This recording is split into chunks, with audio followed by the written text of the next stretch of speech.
Naghahanap ka ba ng legit na baterya para sa iPhone XR2 Pro Max? Itong Fly CDI ang maire-recommenda ko sa iyo sapagkat ito ay subok ko na at marami na rin nagpapaayos sa akin. Mapagkatitiwalaan talaga si Fly CDI. Sa nakikita nyo, 74% na lang yung baterya health ng iPhone ko.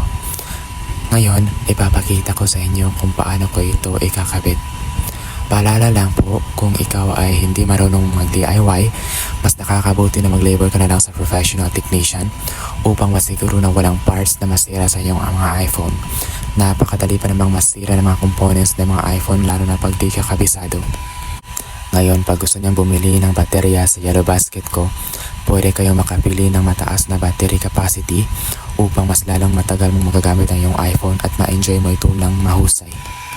Ngayon sa nakikita nyo ay nabuksan ko na ang aking iPhone at ipapakita ko sa inyo kung paano ko ito ikakabit.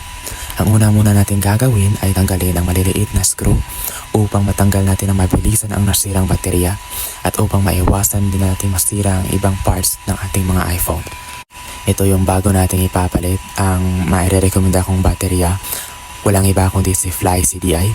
4,500 mAh pala ang binili ko upang mas matagal kong malagamit itong cellphone na to. Pagkatapos nating ikabit ang Fly CDI na baterya na compatible sa ating 11 Pro Max, ay ibabalik natin ang screw at ating itest kung bumalik na ba ang 100% battery health ng ating 11 Pro Max.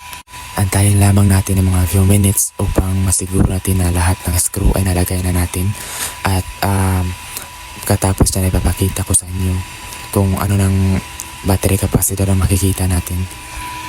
Ngayon ay buksan na natin at itest natin ang ating cellphone kung gumagana ba ito ng mahusay. Antayin lamang natin ito ng mga segundo para ma-make sure natin na ito ay gumagana. As you can see naman, gumagana naman siya. Tignan natin yung battery health. Ayan, so i-wait po lang natin ng a few seconds kasi nagre-refresh pa ang ating iPhone since bago pa lamang itong naikabit. And as you can see guys na nakalagay dyan na unverified. So ibig sabihin yan ay napalitan na ng bagong baterya. Ngunit hindi naman ito nakaka-apekto sa ating iPhone bagkus matagal na itong malobat at maibalik na sa 100% ang battery health niya. At paalala lang po, pag ang iPhone mo ay below iPhone X, iPhone XR or yung mga old iPhone, pag pinalitan niyo po ng battery tas hindi po nakita yung battery health, ang dapat niyo lamang pong gawin ay update niyo po siya ng iOS 18. At pagkatapos niyo pong i-update yan, ay makikita na po yung battery health or battery percentage niyan. Sa nakikita natin na 100% na talaga siya at napapansin ko rin na smooth na rin siyang gamitin. Ang galing talaga na satisfied talaga ako. Kaya ano pang hinihintay nyo? Bumili na rin kayo dito sa Yellow Basket ko at sabay nating i-enjoy ang ating iPhone.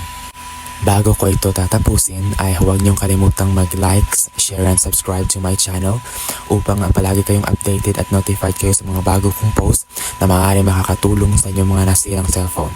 Hanggang sa huli at paalam.